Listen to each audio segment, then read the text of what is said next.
একটু বুদ্ধি প্রয়োগের মাধ্যমে আমরা সংসারের মানি সেভ দুটোই একসাথে করতে পারবো। তো চলো দেখা যাক ফার্স্টে কীভাবে আমরা সেটাকে সেভও করব আর টাকাটা রাখতেও পারবো কিভাবে। ফার্স্টে কিছু পদ্ধতি আছে যেগুলো কিন্তু আমাদের সংসারের মধ্যেই আমরা কিন্তু করতে পারি। যেমন ধরো গ্যাস, ইলেকট্রিক, খাওয়া খরচ, কেনাকাটি ইত্যাদি, বেতনের কিছু অংশ, গোল্ড, এই কটা জিনিস যদি আমরা ঠিকঠাকভাবে মেনটেন করতে পারি তাহলে কিন্তু আমাদের সংসারে টাকা সেভ এবং সংসার খরচটাও ঠিকঠাক চলবে।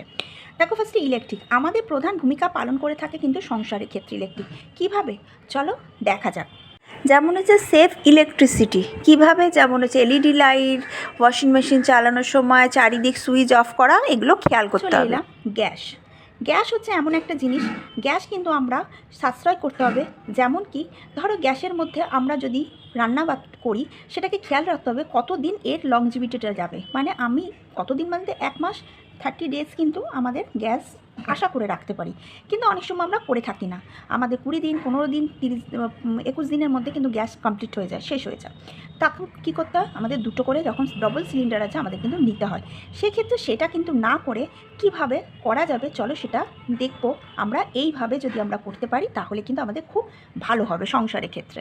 প্রথমে দেখতে হবে গ্যাসের আলোটা যাতে এদিক সেদিক না লাগে সেটা লক্ষ্য করতে হবে। তারপর কিছু সেদ্ধ জিনিসগুলো যেমন ডাল, আলু সেদ্ধ প্রেশার কুকারে করে নেওয়াটাই ভালো, তাহলে গ্যাসটা আমাদের সাশ্রয় হবে। খাওয়া খরচে চলে আসি। খাওয়া খরচ এমন একটা মানে হিসাব, সেই হিসাবটা কি বলতো, যে কি আমরা বুঝতে পারি না কত টাকা বেরাবে, কত টাকা আসবে, কত টাকা খরচ হবে, কত টাকার কী কিনবো না কিনবো কিচ্ছু বুঝতে পারি না সংসারের ক্ষেত্রে। কিন্তু যদি আমরা দেখি কিছু জিনিস ঘরের সংসারের মধ্যে আমরা চালিয়ে নিতে পারি তাহলে কিন্তু সেই দিনের কিছু টাকাটা কিন্তু সেভ হয়ে গেল। বা অনেক সময় আছে সেই দিনে কিন্তু একটা কিছু জিনিস নেই, রান্নাতে দিতে হবে, সেই জিনিসটা যদি আমরা সেই দিনের মতন স্টপ করে দিলাম তাহলে কিন্তু আমার 10 থেকে 20 টাকা কিন্তু সেভ হয়ে যাবে। সেভ মানে এই না যে আমি কিপটামি করবো বা আমি বাড়ি ঘর বানাবো, এই মানে হলো সেই দিনেরটা তো চলে গেল। মানুষকে একটু ধৈর্য রাখতে হবে, সব থেকে বড়ো কথা সংসার করতে গেলে মানুষকে ধৈর্য রাখতে হবে। যে আমার এটা নেই মানে আমি এক্ষুনি আনতে হবে তবেই আমি রান্নাটা করবো, তা কিন্তু না। যেমন কিছু উদাহরণ দেখো তোমাদের কাছে দিচ্ছি, যেমন টমেটোর, লঙ্কা, আদা রসুন, গোটা জিরে, শুকনো লঙ্কা, 5 ফোড়ন। এরকম হয় না আমাদের রান্না করতে করতে শেষ হয়ে যাচ্ছে, রান্না করতে করতে হয়তো দেখো 5 ফোড়ন কি তুমি 5 টাকার 5 ফোড়ন আনতে হবে, তখন তোমাকে 10 টাকার আনতে হবে। আদা রসুন তোমাকে 20 টাকার আনতে হবে। বাই চান্স আদা রসুন ছাড়াই যদি রান্নাটা করে ফেলি খুব তো খারাপ হবে না, বা সেদিন এই জিনিসটা আমরা দিলামই না, হতে পারে। যেমন দেখো শুকনো লঙ্কা, এগুলো আমরা মেনটেন করি। তারপর দেখো একটা লিস্ট চার্ট দিচ্ছি, সেই চার্টটা আগে দেখে নাও, তারপর তোমাদেরকে বলছি। এই চার্টের মাধ্যমে দেখো স্ন্যাক্স, চিপস এগুলো আমাদের প্রয়োজন নেই, কিন্তু তার মধ্যে আমরা দৈনন্দিন খরচ করে ফেলি, কিন্তু এই জিনিসগুলো কিন্তু আমাদের দরকার, যেমন চাল, ডাল, মাছ, মাংস, এগুলো কিন্তু আমাদের ইম্পর্টেন্ট। ঠিকঠাকভাবে দেখলে তোমরা। এবার চলে দেখা যাক যে সংসারের ক্ষেত্রে শুকনো ধরো 150 টাকার মাছ এনেছি, 20 টাকার আলু, পেঁয়াজ 10 টাকা, সবজি কুমড়ো 20 টাকা, চিংড়ি 25 টাকার। আমার একটা বাজারে বাই চান্স 5 ফোড়ন নেই, মানে তোমরা ভালো করে জানো কুমড়ো চিংড়ি মাছে আমরা 5 ফোড়ন দিয়ে রান্না করি, ঠিক আছে। এই 5 ফোড়নটা আমার নেই, দোকানে যাবো, আমাকে 10 টাকা আনতে হবে, আবার তুমি যাবে দোকানে, আবার তুমি ড্রেস পরবে, আবার তুমি বাজার যাবে বা কাউকে তুমি পাঠাবে, তার থেকে জলদি একটু কালো জিরা যদি থাকে ঘরের মধ্যে সেটা দিয়ে চালিয়ে নাও। আমি প্রশ্ন চালিয়ে নেওয়া, একটা দিন যদি আমাদের কিছু না থাকে আমরা কিন্তু চালিয়ে নিতে পারি, সেই চালিয়ে নেওয়ার জন্যই কিন্তু আমরা মানি সেভ করতে পারবো।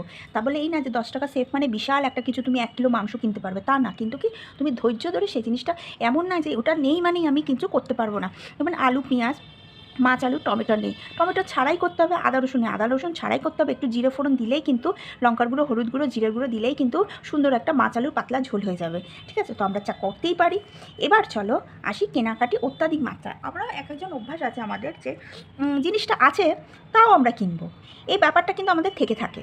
কিন্তু এই ব্যাপারটা যদি না করে যদি দেখা যায় যে আমরা এমন একটা করলাম যাতে দেখা গেল যে খাওয়া খরচটা এমন একটা পজিশনে কেনাকাটির মধ্যে রাখলাম, কেনাকাটিটা যেমন যেটা দরকার সেটাই যে কিনতে হবে তা কিন্তু না। অনেকেই আছে কি যেটা দরকার হচ্ছে সেটাই, কিন্তু সেটাও আবার খারাপ। একটু শখ আহ্লাদ তো সবার জীবনে থাকা দরকার, প্রতিটা মানুষের থাকা দরকার, কিন্তু এক্সেস কিনবো না। যেমন ধরো আমি এই মান্থে আমি 500 রুপিস ক্লথসের জন্য খরচ করেছি, আমি আবার কিছু একটা দেখলাম 200 রুপিস একটা অনলাইনে অর্ডার দিয়ে দিলাম কুর্তি, আবার কিছু দেখলাম একটা 400 রুপিস কুর্তি অর্ডার, তাহলে আমার মান্থলি 500, 600, 700, 8, 9, 10, 1100 টাকা কিন্তু আমার খরচ হয়ে গেল। সেটাকে খেয়াল করতে হবে। এভরি মান্থ আমি 5, যদি আমার কেনাকাটার শখ থাকে, সবার থাকে, আমারও আছে, এই না যে আমার নেই। আমি নেল পলিশের শখ, দেখবে আমি দেখো তোমাদেরকে আমি দেখাচ্ছি।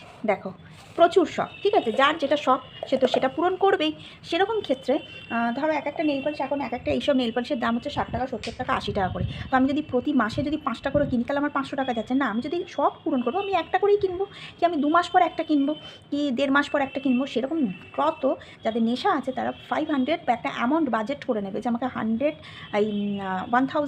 নয় হচ্ছে 500-এর মধ্যে আমাকে মার্কেটিং করতে হবে এভরি মান্থ, তাহলে কিন্তু কন্ট্রোল থাকবে টাকাটা। তো দেখো সেভাবে চলো এবারে আসি কি বেতনের কিছু অংশ আমরা আগে থেকে সরিয়ে রাখবো, ঠিক আছে। কীরকমভাবে সরিয়ে রাখবো দেখো, একটা হচ্ছে কি মানি আমরা হচ্ছে একটা 100, 200, 500 একটা এরকম একটা বক্সের মধ্যে তোমরা যটা পারবে তত টাকা কিন্তু এমন রাখতে পারো।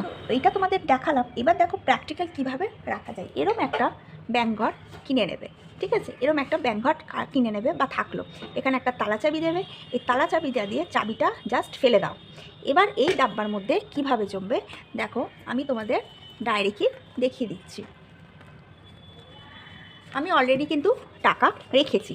তো আমি এখানে কি করলাম, আমি কিন্তু এখানে বাজার খরচের টাকার থেকে, যেখানে আমার বাজার খরচ আছে বা বেতন আছে, বেতন মানে আমি তো আর রোজগার করি না, আমার হাজব্যান্ড যেটুকুনি আমাকে হাত খরচা দেয়, তোমরা ওই বেতনের আমি দেখানোর জন্য দেখাচ্ছি। দেখো আমি এখানে 100 ফেলে দিলাম, ঠিক আছে, এটা কিন্তু আমি আর নেব না। এবার রইল কি, এই 100 টাকা যেখানে আমি ফেলেছি সেই জায়গা তোমরা কত টাকা ফেলতে পারবে, 500 টাকা ফেলতে পারবে, 1000 টাকা ফেলতে পারবে, 2000 টাকা ফেলতে পারবে, 3000 টাকা ফেলতে পারবে, 5000 টাকা ফেলতে পারবে, যার যেরকম আয় সেই হিসাবে কিন্তু ফেলবে। এবার চলো আসি গোল্ড কিন্তু আমাদের লাইফে ভীষণ একটা ইম্পর্টেন্ট পার্ট।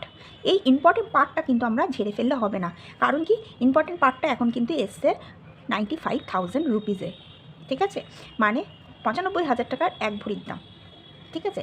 এবার চলে দেখা যায় কিভাবে, তোমাদেরকে আমি কেন বলছি দেখো, আমরা যদি শখে কিন্তু গয়না পরি, শখেই পরি, সব মেয়েরা শখে পড়ে, কিন্তু যদি আমরা কারো 10 ভরি সোনা থাকে, কারোর যদি 10 ভরি সোনা থাকে, তার থেকে যদি 2 ভরি কোনো জিনিস বানানো যায় বা সোনার বস্তুটিকে ইনভেস্ট করা যায়, দেখো আমি স্ক্রিনশটে দিচ্ছি, এরকম টাইপের যদি কিছু জিনিস কিনে রাখো 2 ভরির কাছে, সেখানে যদি তোমার প্রবলেম হয়, সেই 2 ভরির দাম হচ্ছে 10 ভরির দাম যদি ধরো আমি 80,000 টাকাই পাই রাখার জন্য, কোনো জায়গা কোনো সংস্থার গোল্ড লোনে রাখার জন্য, তাহলে আমাকে এটা 1,60,000 টাকা 2 ভরিতে পেয়ে যাবো। ওই 1,60,000 টাকাই বাকি দেয়, ঠিক আছে। আর যদি তুমি সেই জিনিসটা যদি আমরা ইনভেস্ট করি, সবসময় কিন্তু এই না যে হার, কানের বালা, চুড়ি, আংটি পরে ঘুরে বেড়ানোর জন্য সোনা কিনে, তা কিন্তু না। সোনা কিন্তু আমাদের লাইফে একটা ইনভেস্টমেন্ট, সবথেকে বড় ইনভেস্টমেন্ট। কী ইনভেস্টমেন্ট? সোনা, জায়গা, এগুলো কিন্তু আমাদের খুব ইনভেস্টমেন্ট। যেমন ধরো একটা কারোর হচ্ছে জায়গা কেনা আছে, সেই জায়গার মধ্যে যদি আমি 4টে ঘর করে নিই, সেখান থেকে যদি আমি 2,000 টাকা করে দুই করে 4 দুগুণে 8,000 টাকা কিন্তু আমি পেয়ে গেলাম। সেখানে 4টে ঘর, একটা হচ্ছে লম্বা হচ্ছে এক একটা ঘরের সাথে এক একজনের হচ্ছে বারান্দার মধ্যে কিচেনের ব্যবস্থা করে দিতে হবে, আর হচ্ছে 4টে ঘরের জন্য 2টো ওয়াশরুম করে দিতে হবে। তাহলে কিন্তু 4টে ফ্যামিলি আরামসে ভালো মতো স্বচ্ছন্দে কিন্তু সপরিবার নিয়ে থাকতে পারবে। তো এইভাবে কিন্তু আমাদের মেনটেন করতে হবে। তো এইভাবে যদি আমরা মেনটেন করি, তাহলে সংসারে কিন্তু টাকা অবধারিত জমুক না জমুক, সুন্দরভাবে সংসারটা চলবে।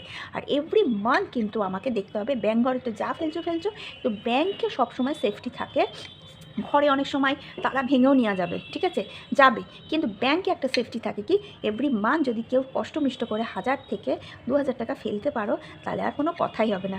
12 বছরে 12 মাসে 12,000 টাকা তুলে, কেউ 2,000 টাকা পড়লে, 24,000 টাকা তুলে তোমরা কিছু একটা ইনভেস্ট করতে পারবে। ভিডিওটা ভালো লাগলে লাইক, শেয়ার, সাবস্ক্রাইব অবশ্যই করে দিও। আশা করি ভিডিওটা তোমাদের খুব দারুণ লাগবে।